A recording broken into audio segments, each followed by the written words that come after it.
Are various participants, and panelists who are joining us from other organizations, weighing in on matters of locally led adaptation, which I think is the gist of our session today. And just as a rundown of our presentations, we'll have the first presentation from SDI that will be made by Charity Mwangi. Charity, you'll have 15 minutes to make your presentation, 10 minutes to make your presentation, after which we'll have a presentation from Casa Ghana, showing us their work, what they are doing in terms of community or locally led adaptation in the context of Ghana, and what progress they have made from the last meeting or the last function that we had discussing the same. And then after that, we'll go to Oja, Benin, having some highlights from what they have been doing on their part from their ARA micrograntee experience, and what opportunities have been opened, or what opportunities have been explored since they last presented their work. And then we'll have some interventions through Q&A from the floor. If you have a question or answer or a comment, you'll be free to make the same. And then we'll wrap up with a bit of commentary on then how this feeds into the discussion of COP27 as going into COP28. What does it mean for us as Africans? What does it mean for the loss and damage agenda? What does it mean for locally led adaptation, which I think is crucial. I've not seen one more speaker join, but just in case they do, I'll be able to alert us and adjust the lineup accordingly. So without much further ado, I know time is not on our side. I'll invite Charity Mwangi. Sarah, perhaps you could make her a panelist so that she's able to share her screen.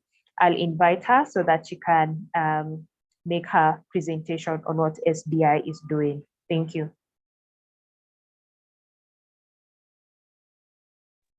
Thank you, Leah. I'll just proceed to the project. I'm hoping you're able to hear me. Maybe you can wave just as an Yes, we are able to hear you. Maybe just come up a bit louder. All right, is this better? Yes. Okay. All right. So I'll just share a bit of what we work on as the micrograntee, financing locally led climate action. And the theme is Ecosystem Adaptation Plan, a case of Nairobi City County. So I'll begin by introducing myself first. My name is Charity Mwangi. I am an urban and regional planner by background. I work with SDI Kenya, and I am a programs officer within the institution.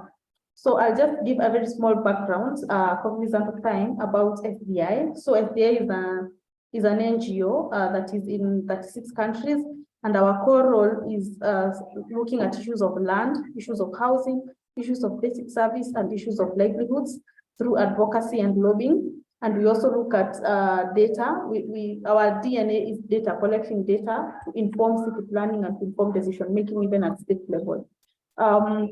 With that said, I'll just give a brief background of a project we are conducting called Voices for Just Climate Action, and we are doing it in 3 counties in Kenya. One is Nairobi, the other one is Nakuru, and the other one is Kisumu. So I'll give a bit of weight in Nairobi, where is the focus area in this particular presentation.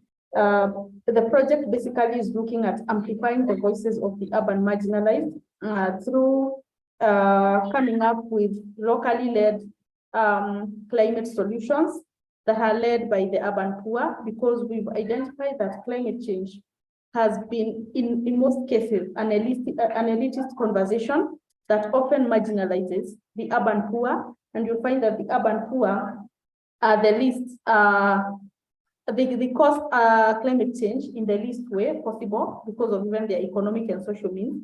But somehow they are the biggest victims when it comes to climate change, because again, a lot of weight has also not been given to the urban setting, but instead the rural areas on tree planting and all that, where we have a little bit of spaces as compared to urban areas where we don't have spaces to work with. So therefore, it's quite pertinent for climate to be mainstreamed in all sectors, especially in the urban sector, and addressed as an emergency so that we have those climate solutions. Now, I know we can see the map that is projected there. So what this project has done, the project that I've mentioned, is that it has tried to map out all the climate actors in the city of Nairobi.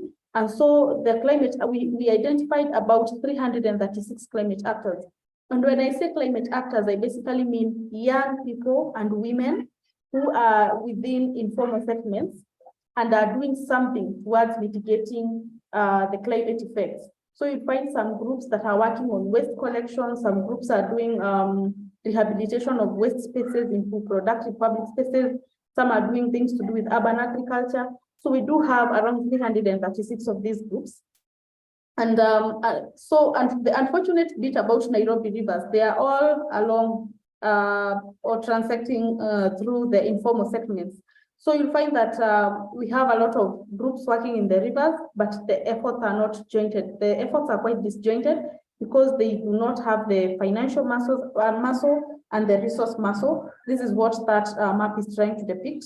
And the areas in green basically show the profiled groups, or rather the groups that we identified as an institution that are doing things to do with climate change mitigation. So the river, of course, suffers a lot from pollution from the land uses such as industries and also residential use, among other uses. We also have a lot of encroachment of these rivers by just to get spaces for residential use, because informal settlements are characterized by very high density. Yeah, and so again, these are just images depicting some of the challenges we are having when we talk about climate change. And some of them in the urban setting are especially caused by human activities. For instance, we see in image 1 where we have a lot of solid waste disposal. We also have 2 kids who are also disposing waste into the river. Then we also have the last image, which is a standalone. It's an interesting image because we have what we call ambulance in informal settlement. So it basically means people have collected fecal waste from the pit latrines that are existing. The fecal waste is put into a drum and then it is channeled directly into the river. So as much as we do have local climate actors within the informal settlements, I think it's safe to say that some of them are not sustainable in the sense that they are doing it as an income generating activity where they will just collect fecal waste for one point and channel to the river. So the system is not sustainable because it is disposed to the river at the end of the day. And the same happens for solid waste collection. So they collect it from households, but they do not have a management mechanism, which is recycling and all that. So it is again disposed into the river. And so that frustrates the climate efforts, So I think I've mentioned this in passing, that we do have a lot of activities that are being done by local groups, such as waste collection, urban agriculture. We have conversion of waste spaces into productive public spaces. And we also have ecosystem greening. All these are activities that are being done by youth and women in the local communities. But the community, unfortunately, does not have the resource availability.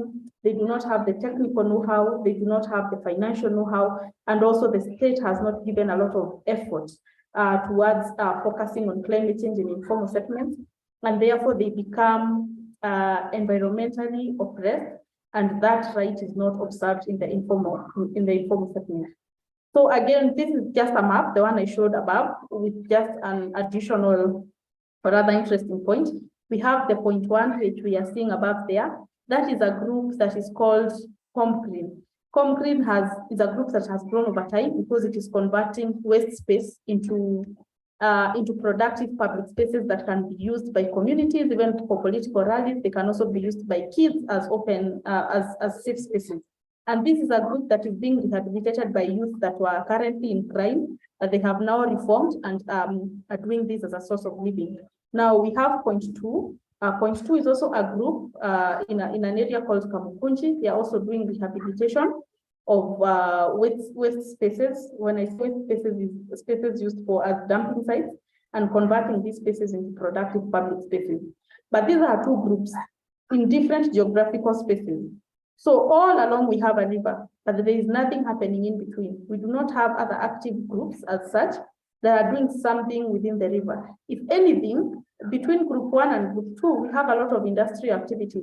And these industries seem to not be regulated. They do not follow the policies in place, and therefore they channel a lot of waste into this river. And so what happens as a result is that the efforts upstream and the efforts downstream are somehow disjointed. They are not correlated because we have a lot of pollution happening in between. And therefore, that's why we are having this conversation of locally led climate adaptation, where the agenda here is to see how these groups can form networks so that they are able to work together, so that the effort is along the whole loop of the river and not just somewhere in between. And then we have pollution happening elsewhere. And then after these groups have formed networks, then they'll be able to access climate financing easily from the state. They'll also get the state support, because once they form a network, they have the power to lobby for resources, they have the power to lobby for capacity, financial capacity, resource capacity, and even to have education on capacity gaps that they are currently facing. So this is just an image of group 1. Group 1 is they are rehabilitating on your extreme left, the waste spaces into the green zone. Those are the productive public spaces that they've come up with. Then we have the group 2, which is Mukonji, also converting spaces that are used as dumping sites into productive spaces that can be used by children, because children in informal settlements are marginalized because they do not have spaces to use. Yeah. Then the city. Now let's look at the city. The city of Nairobi just currently, had the climate initiative. The county just launched the climate action plan for the city. We did not have that. It was launched last year. However, the city still lacks the county climate change policy. It lacks a climate change act. It lacks a city climate change finance act and a framework for the local climate action financing. Therefore, you'll find that the county has a pool of 2% of the resources are supposed to be channeled to climate efforts. However, because of lack of these frameworks, that money is not able to trickle down to the local actors, and therefore the efforts become disjointed. Because the climate actors know the local solutions to their problems, but the solutions may not be taken up by the county because the resources are not trickling down, one. And number two, because they also do not have networks. Therefore, the county will come up with their own plans, and the local climate actors have their own plans. And therefore, at the end of the day, the two do not communicate the same language. And therefore, then there is a need to have a framework for local climate action financing and the formulation of a county climate change finance action policy, and also having a committee in place for enabling the acts to be adapted and to be operationalized, including the existing ones, like for instance, the environmental one, just to prevent the pollution that's happening. Yeah, and then why do we feel that it's important to have these frameworks and acts in place, especially the finance ones, is because we need for the local climate actors to be financed in order to be able to upscale their activities, because we believe they are the ones who know the solutions, they're able to upscale them. And I think that has been demonstrated quite well by ComGreen, the one we just showcased, and the other group in Kamukonji.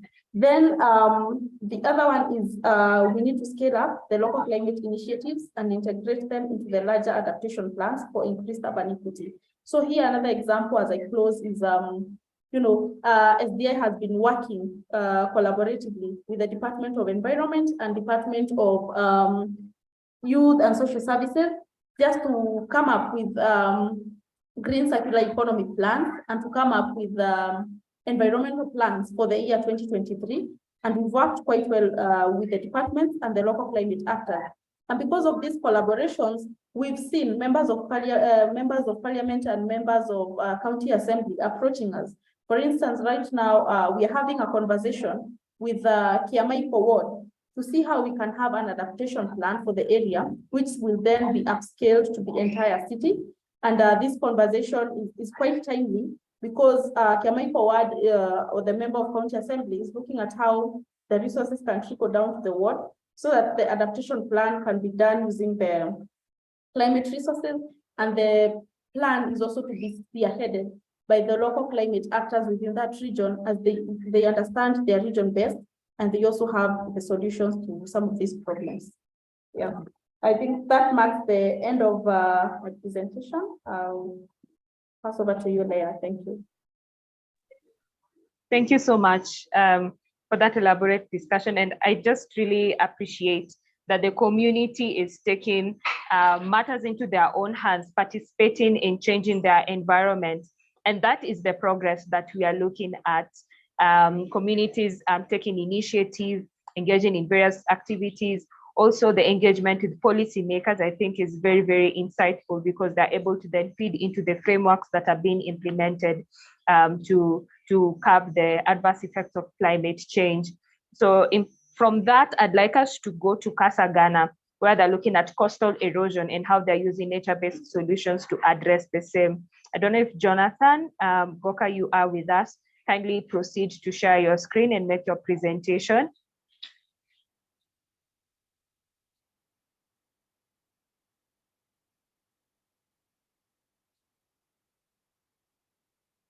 Casa Ghana, please.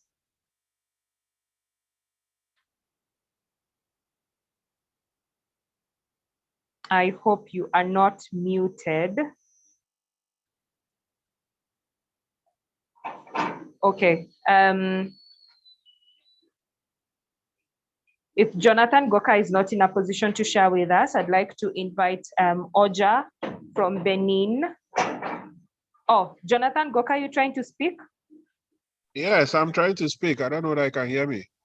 Now we can hear you. Please proceed with your presentation.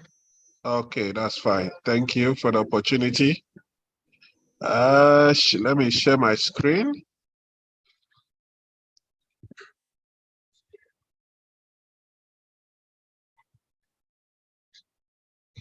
All right. Please, can you see my screen now? Yes, we can see your screen. Kindly proceed. Okay, that's fine. So as indicated, I'm Jonathan Goka from Ghana, and I work with CASA Initiative Ghana, which is a civil society organization's platform on natural resource governance. And we participated in the first part of the small grant projects, and this is the project we undertook, enhancing the adaptive strategies to cope with coastal erosion in southeastern Ghana. So the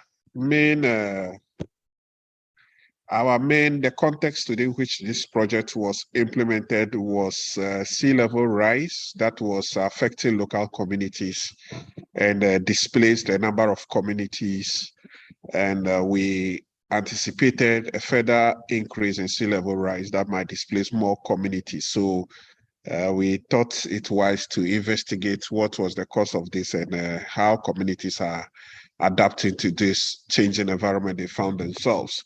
So we engaged stakeholders from a three-pronged questions, that included the effectiveness of the current adaptation strategies that are in place at the local government and national government level. We look at the kind of data that is available to inform planning and decision-making, then issues of capacity. So we engage governments, agencies, and development partners, local authorities, traditional authorities, communities, research and academia, private sector, and all relevant stakeholders are important for this process. And we were able to come out with some key messages from this engagement to really inform our next line of action. And some of the key messages we got included some of the existing adaptation strategies in place to respond to sea level rise and coastal erosion is the building of sea defense walls in the communities. So we look at the effectiveness of this sea defense wall and how they can better serve the communities. We realize that this sea defense wall were creating more problems because it is not fully done across the whole stretch of Ghana. So communities that don't have the sea defense wall are worse off when it is constructed in the other community. Another message that we got was that there was no substantial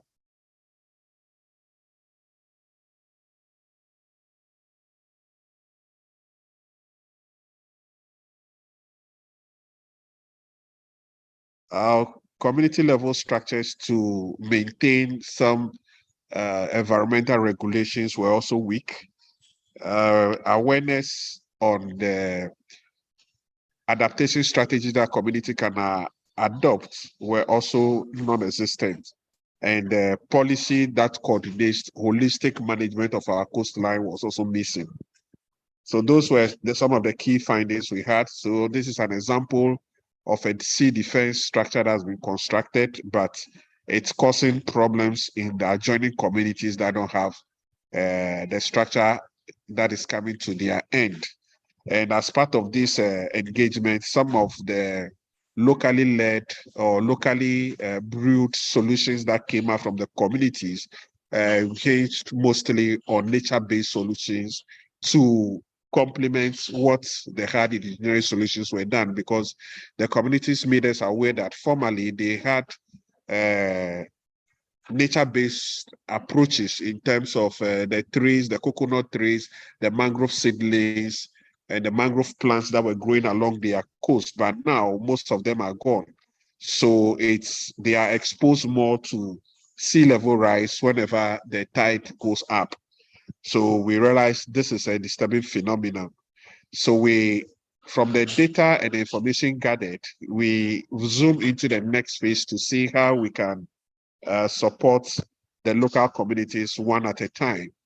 So from the seed grants we got to do this investigation, we followed up with a proposal that we developed to IUCN, which is International Union for Conservation of Nature, to support 3 to 4 communities to kickstart some mangrove restoration activities as a way of nature-based solutions to support what the hard engineering solutions were bringing to them.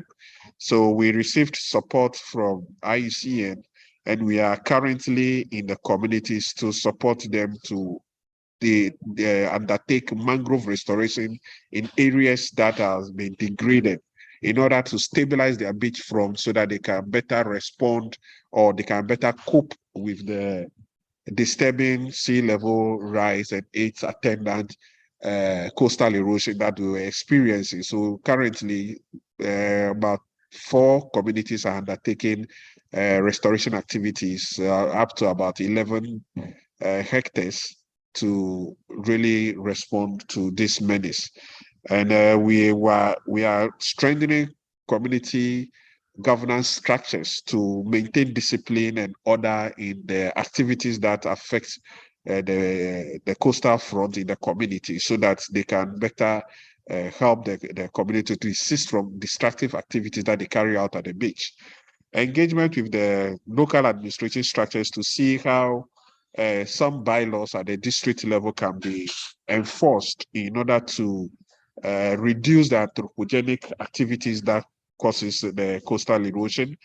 Then at the national level, there is a draft national coastal management policy in place.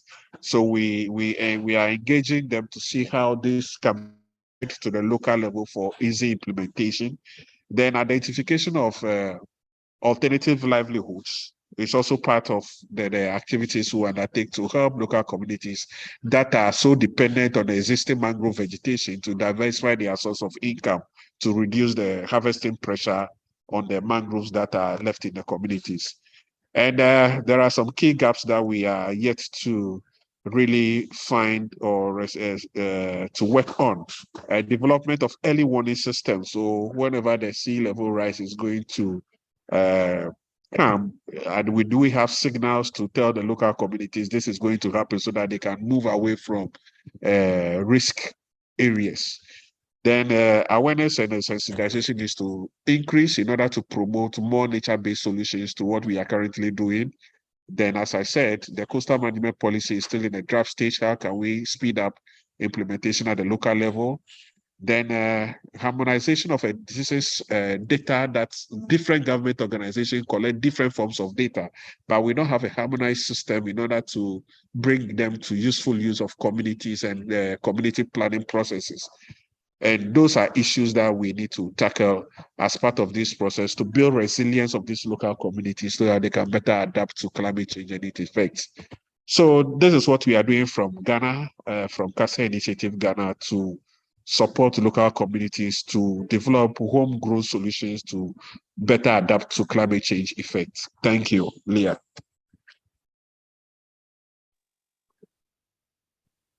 Thank you so much for your presentation, highlighting the work that CASA Ghana is doing, which I think is impressive considering the unique circumstances and context and in the coastal region.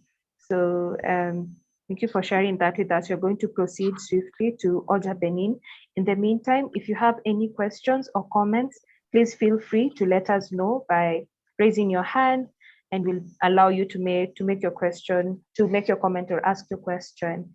I don't know if Oja Benin are with us, Mr. Jordan. Yes, good afternoon. Good afternoon, Mr. Jordan. Please proceed. I think you do not allow me to share my screen. Okay. Are you able? Yeah, you should be able to share your screen.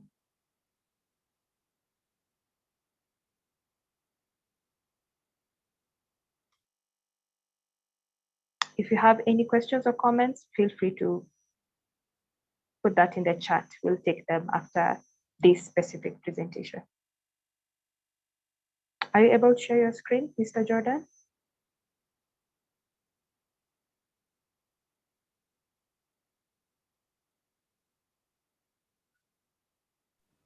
Yes, can you see my screen? Yes, we can. Excellent. Please go ahead. Just put it on slideshow, please. Yes. I think it is good now. Yes, thank you so much. Please go ahead. Yes. So good afternoon, everyone. Once again, thank you for giving us this opportunity to showcase what we are doing in Benin regarding local lead adaptation activities. My name is Jordan Huegon. I'm from Oja, and I will present you activities in the framework of Adaptation Research Alliance microgrants. So I start by quickly present our organization and the microgrant activities we did with ARA and also what is going on actually. So ARA is an agricultural consultancy organization which aims to improve food security and income of agricultural actors. We are offering two major services, which are the training and technical advice for farmers, and also we are facilitating the access to market for actual production. So we are trying to build a resilient agricultural system by working with farmer cooperative, by giving them agricultural consultancy, trying to build, to give them advice on sustainable agricultural production method to improve productivity and also secure and access to fair market for the agricultural product.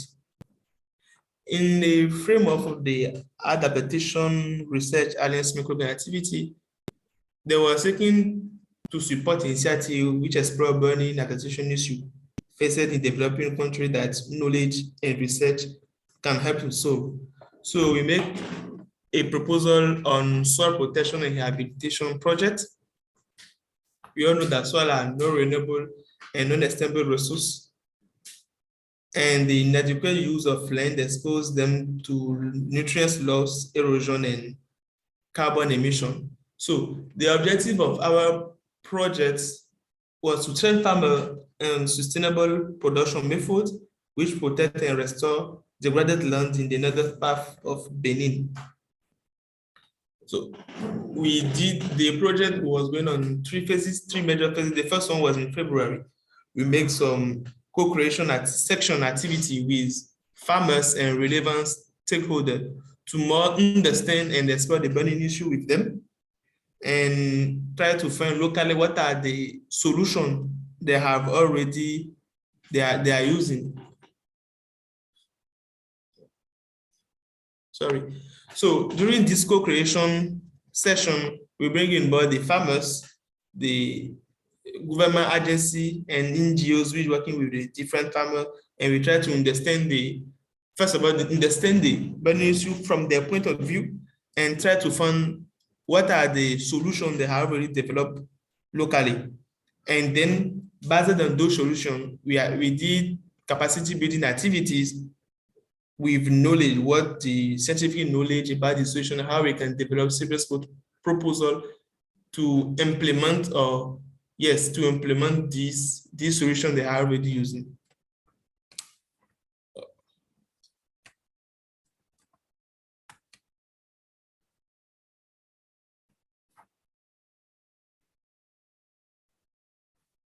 So the second phase of the project is the implementation of the solution we designed with them during the co-creation process. Two major ideas emerged during this session. The first of all is the implementation of crop rotation techniques using leguminous and also a reflection activity. The legume we used with them was the soya.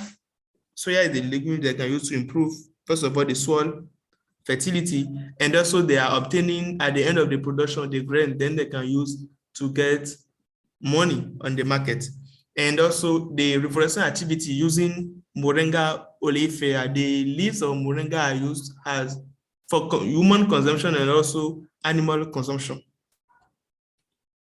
Then we came back in November. So during this session, we give them the seed for soya and also the seedling of Moringa oleifera. So we came back in November as follow up to see how things is going on. And then we visited the field for soya production and also where they plant the moringa tree.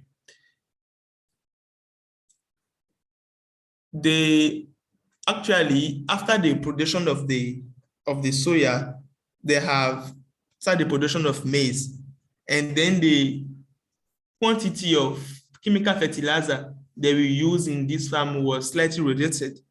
So the impact of our activity was we improved the maize production productivity for the farmer we worked with in this section. We reduced the use of the chemical inputs. Then also by introducing soya as leguminous crop for the crop rotation method, we also improve the farmer incomes. Sorry. So actually, what is going on? We are working with local stakeholders to increase the number of farmers in the area for this new year for a greater adoption of this solution or the development of other solutions. We are also planning other training sessions on other topics like crop diversification, integrated water management, and natural-based solution. And yes, thank you for your time. That's what I want to share. With you. Thank you so much, Oja from Benin, for sharing that with us.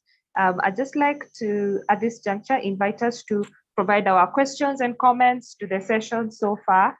I'll read a question that is directed towards Charity, which was our first presentation on the work that is going on in Kenya with regard to community adaptation. And a question for you is from Michael Fanda, who asks, it is great to hear about all the local action in Nairobi. You called for more local climate finance to support it. Is there appetite among public decision makers to provide that funding, or will it be dependent on international finance? So Charity, please, if you're in a position to kindly address that question.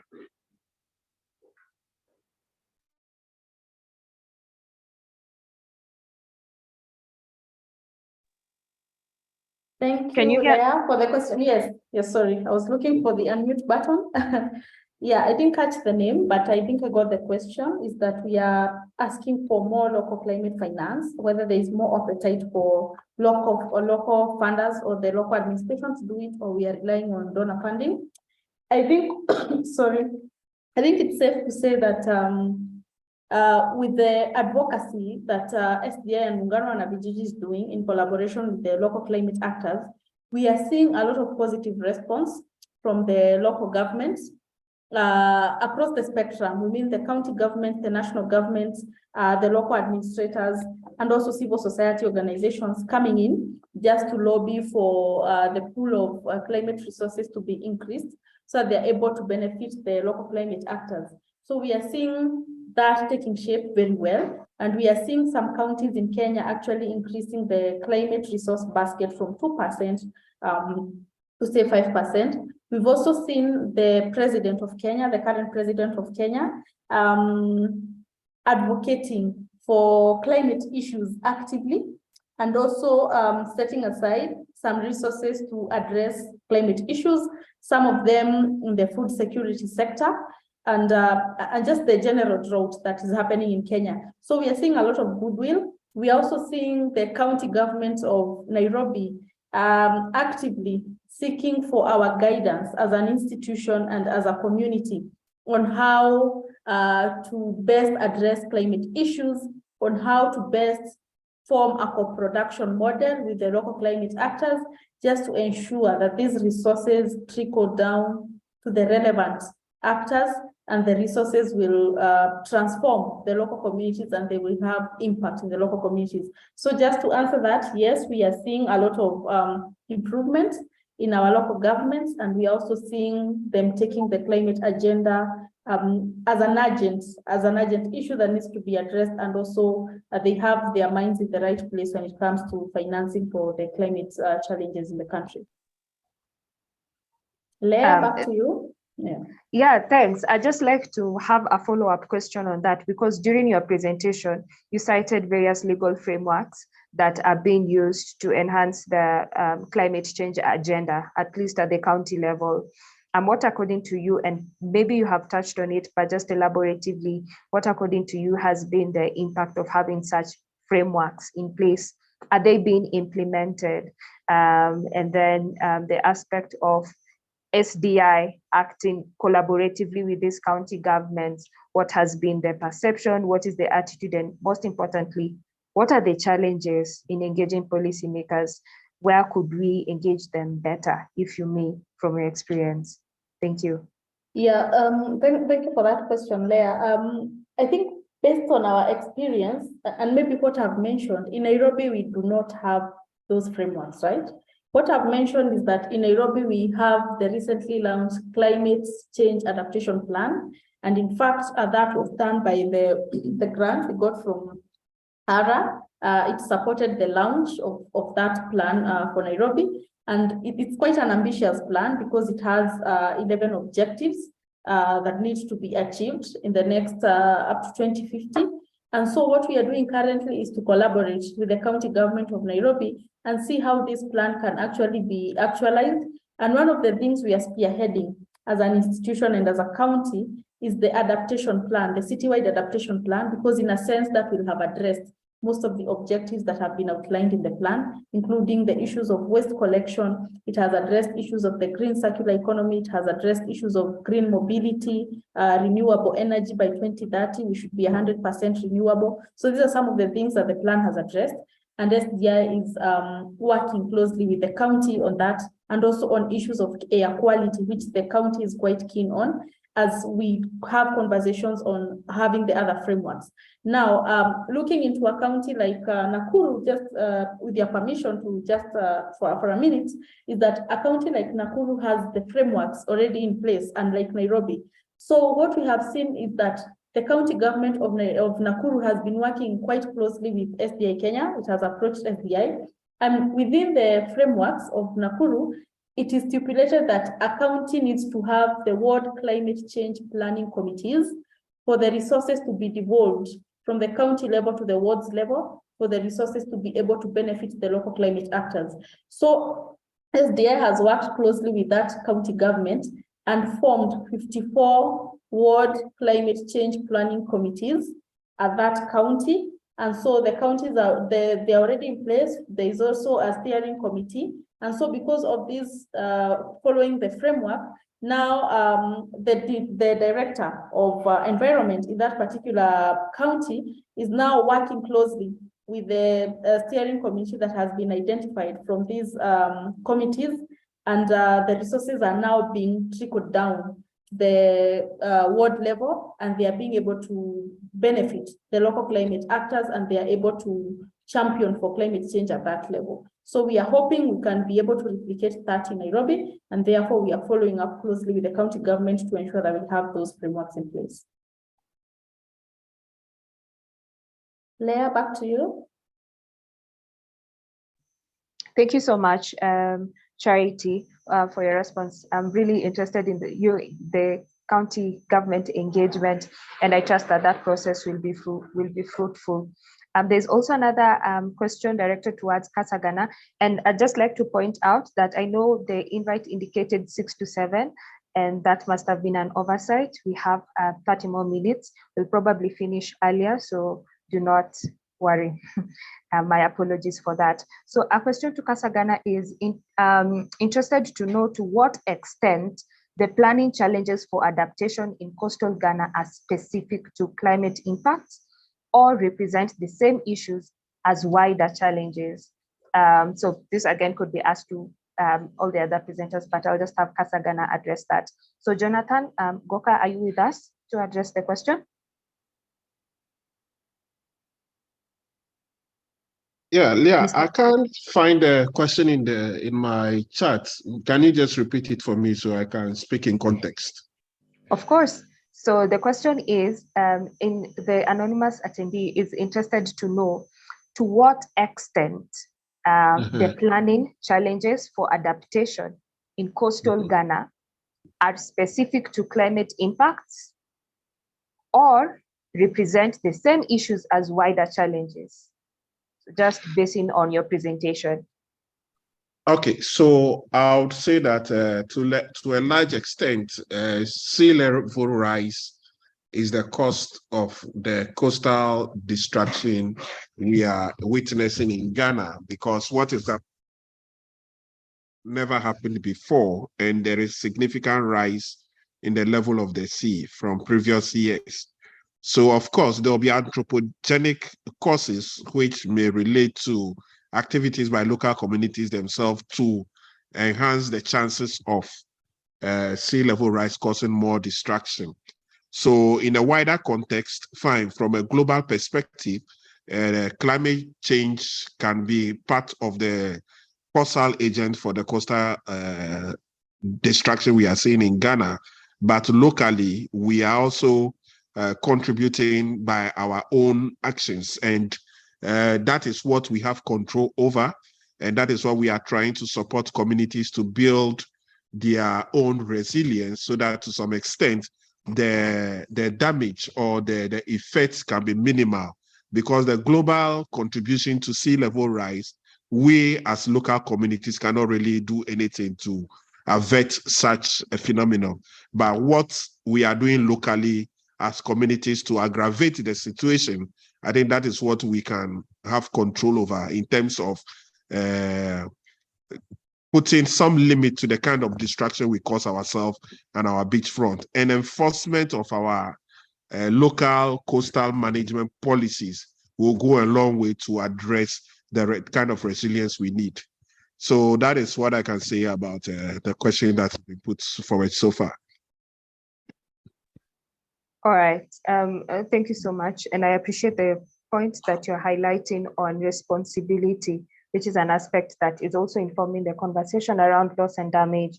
That yes, that this aggravated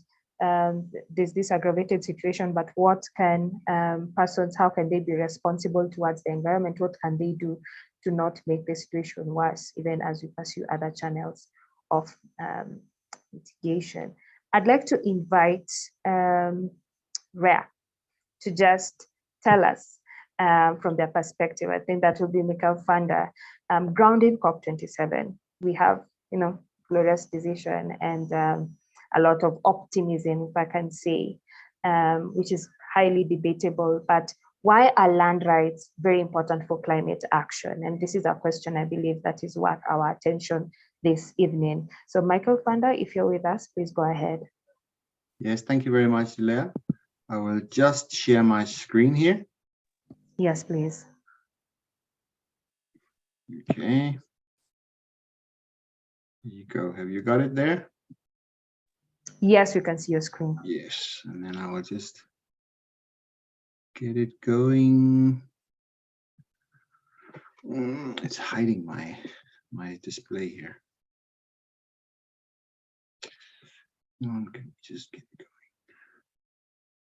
going. Where is the one that shows slideshow? Is it? Yeah, it's just the slideshow I'm looking for, but I can't get at it. Up.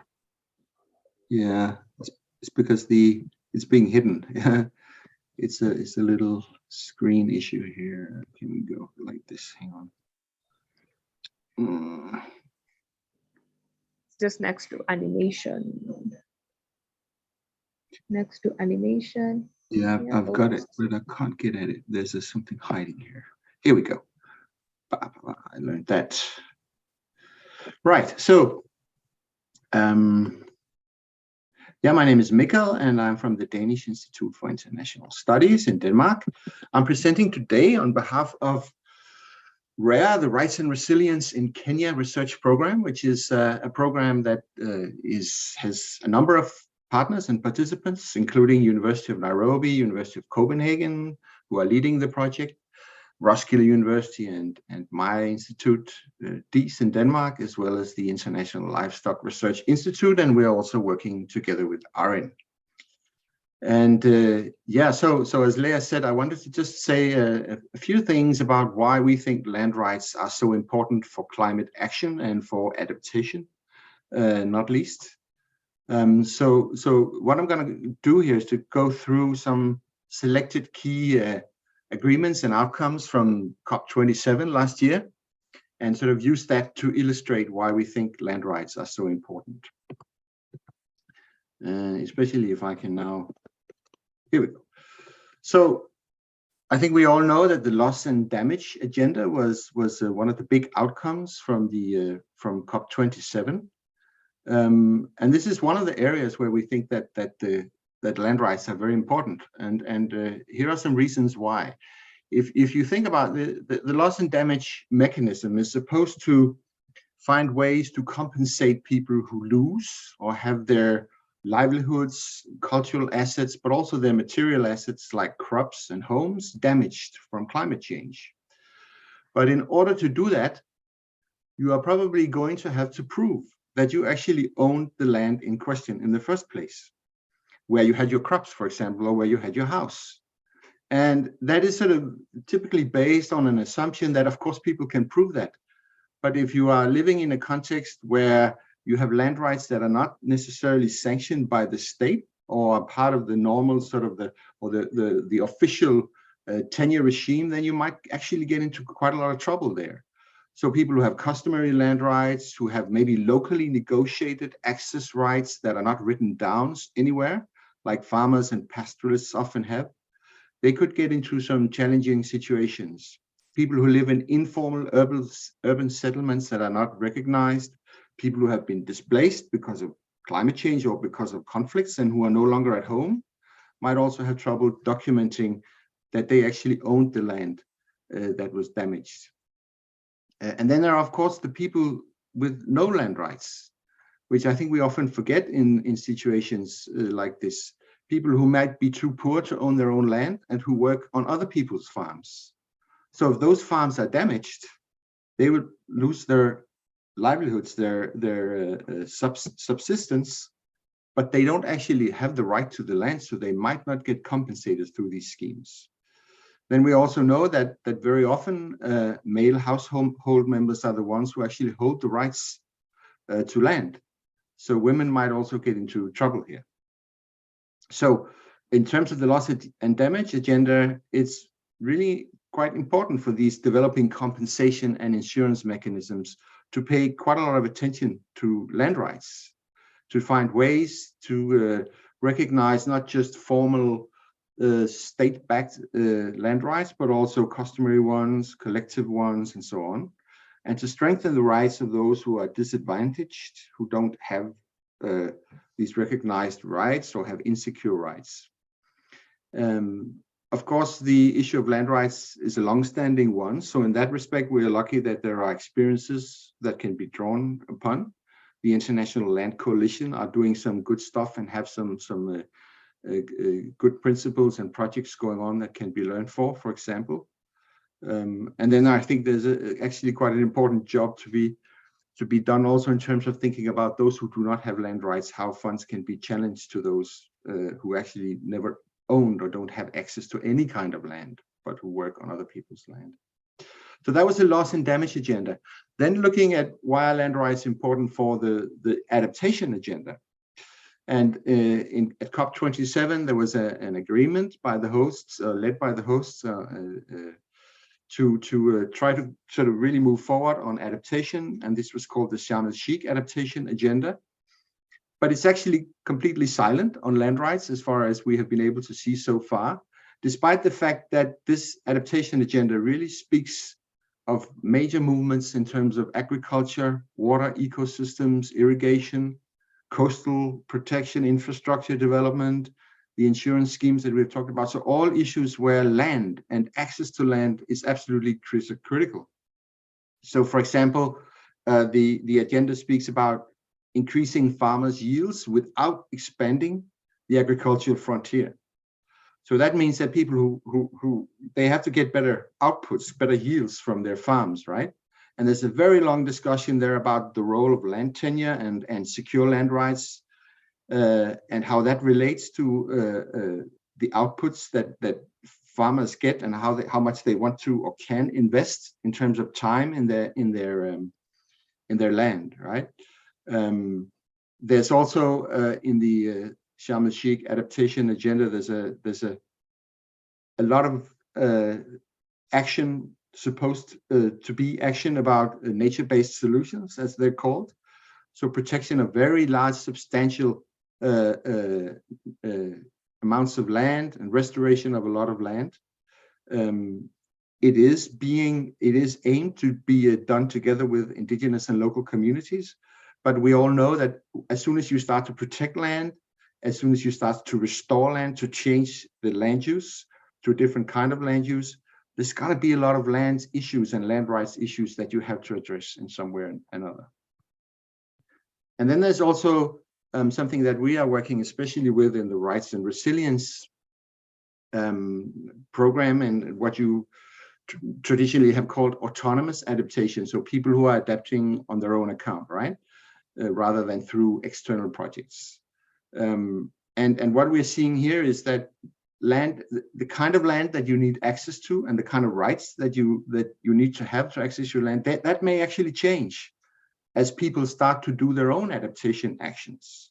So for example, we're studying pastoralists in the Kenyan context, and some pastoralists are changing increasingly to crop farming, which means that they also now really want sort of small, secure plots of land, where before maybe they were only focused or primarily focused on being able to move across large areas of land for great distances with sort of temporary point-based rights.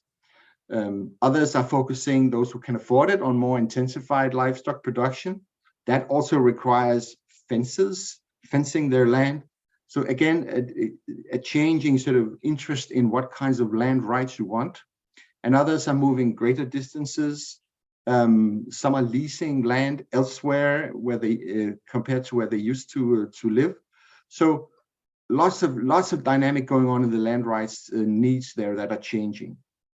So there's really a need to have more attention to this connection between adaptation and different land rights, and being able to try and accommodate these more flexible, different kinds of arrangements that reach across private land in some cases and communal land in other cases.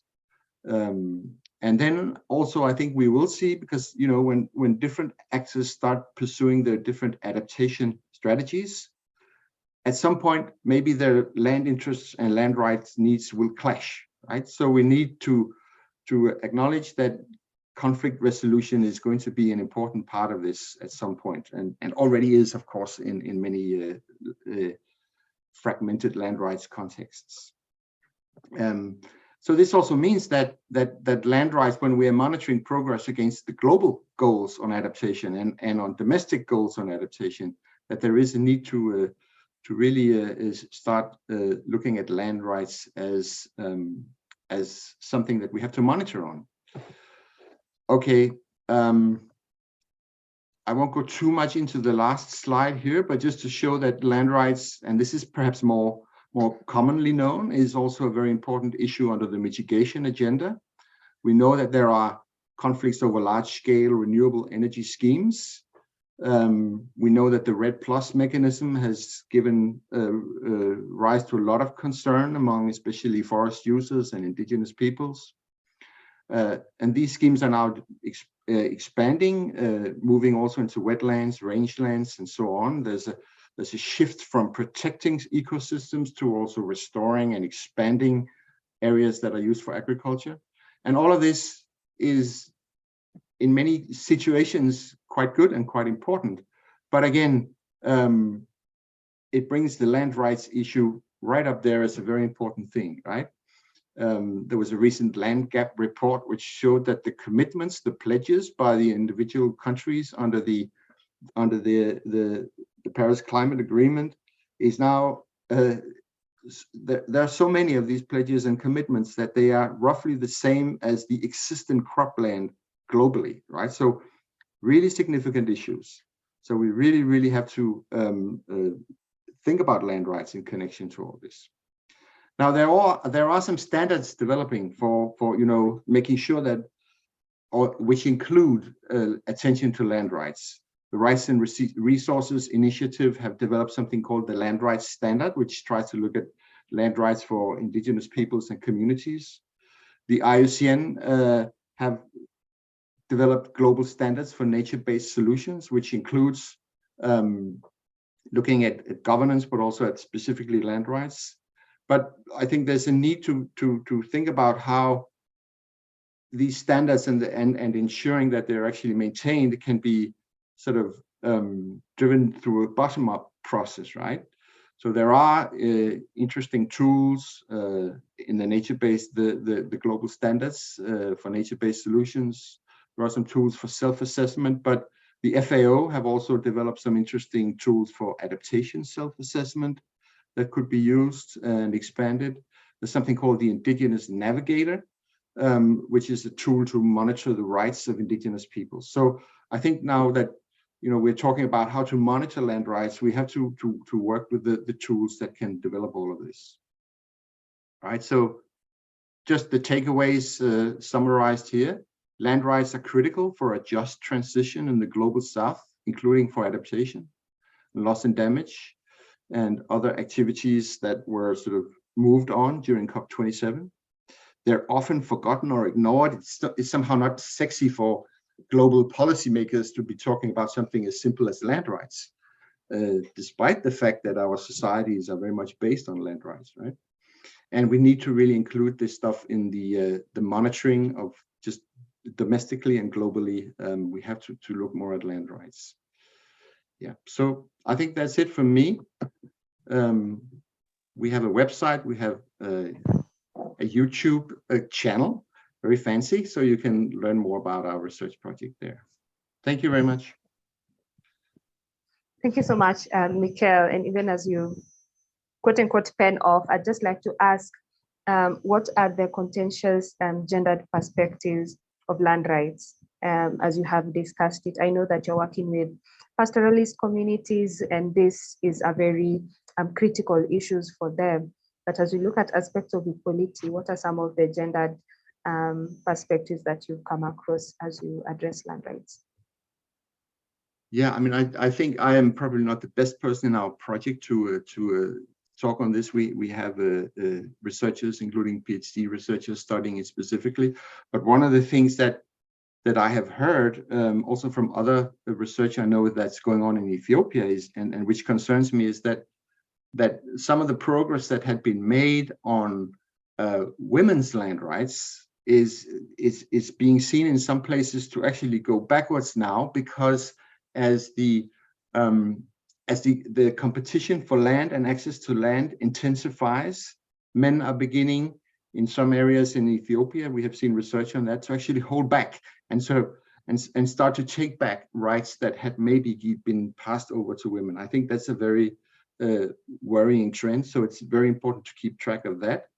On the other hand, we are also seeing in our research in Kenya, in some areas, we're seeing women who are really, taking the lead and in sort of ensuring that the households are adapting to climate change, and really trying to sort of claim rights, sometimes very explicitly, sometimes less so. So it's a very important issue, always in connection to the land rights, the gender issue. Absolutely. All right. Thank you so much, Mikael. I'd also just like to pick Oja Benin's mind on the issue of alternative livelihoods. Right now in Kenya, so we are facing droughts in certain areas of the country. And I remember the presentation on Oja Benin was focused on agriculture. So my question to you, Mr. Jordan, if you're still with us, is how do you incorporate the aspect of alternative livelihoods as you address climate change, or as you encourage communities to enhance their resilience? And what are the steps that you've taken, if any, in that context? Mr. Jordan, if you're with us. Yes, thank you for your question. Most of the time, when we are introducing a solution for climate action or climate adaptation, there is not most of the time business-related activity. I remember there was introducing mukuna as a leguminous for crop rotation. And in fact, mukuna is a very good leguminous that can use in crop rotation to enhance soil fertility and preserve also soil structure. But the seed, the output of this crop system is not marketable. So farmers are not seeing how they can use their energy to sow the mukuna, even though they know that it will enhance the crop, the feed productivity. They are not seeing other output or other income related issue. They will not adopt this technique. That's one of the problems they raised during the co-creation session. That's why we are trying to find out other leguminous. Then they can grow, and they can also have a business related or income related output from it. Yes. I think sometimes when we want to design solution, we want to try to find out how we can make it sustainable, how we can make this solution sustainable, or how they can also implement this solution without us for the next time, or yes, how they can share this solution within the community next time without us. Very interesting. And just in relation to that, I see Mr. Ekpiong in the chat just asking, I think it was directed to Ghana, and they can take this as well. The alternative livelihoods provided in Ghana, can it really take community members from the mangrove forest? I know you've commented on the chat on it, but perhaps you could just expound on it as well. Mr. Edat, if you're with us.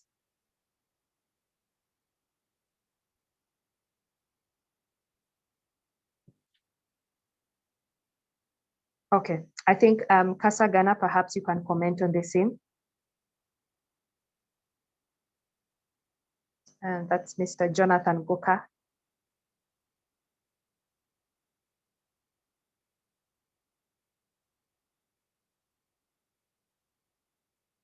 Mr. Goka, can you hear us?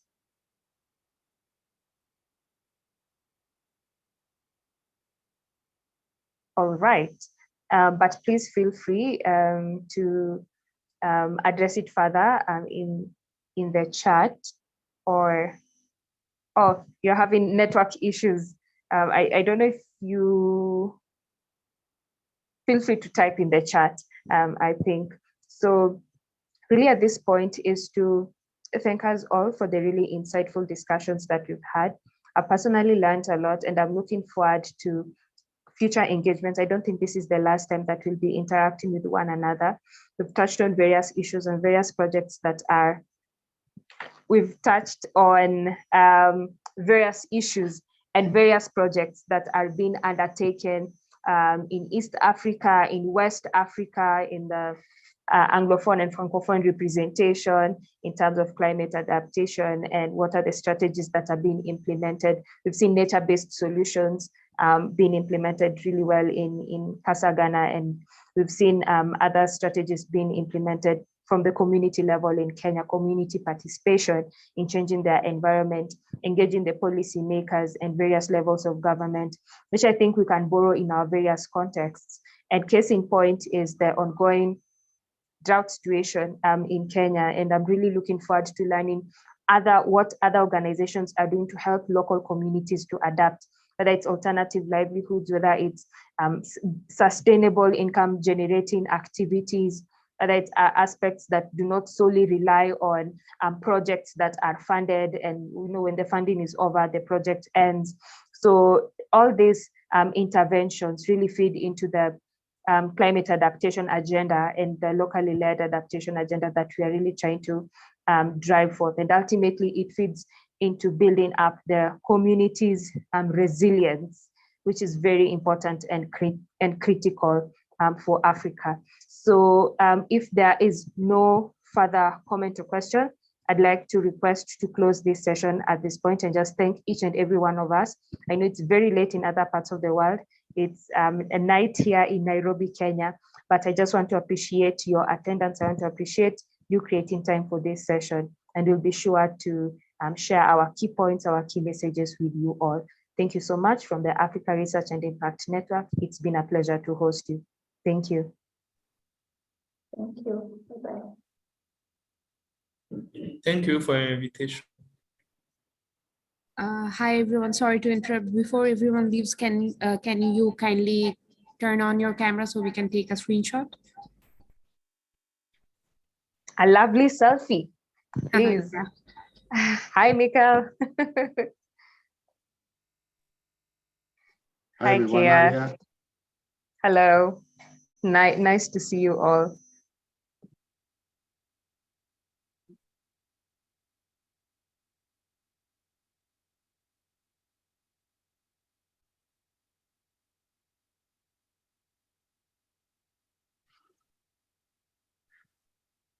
Nice to see you, Jonathan.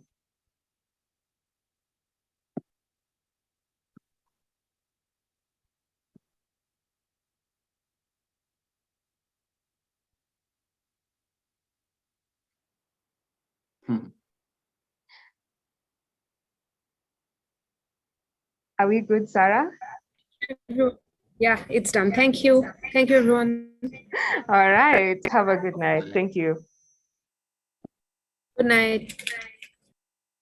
Good night.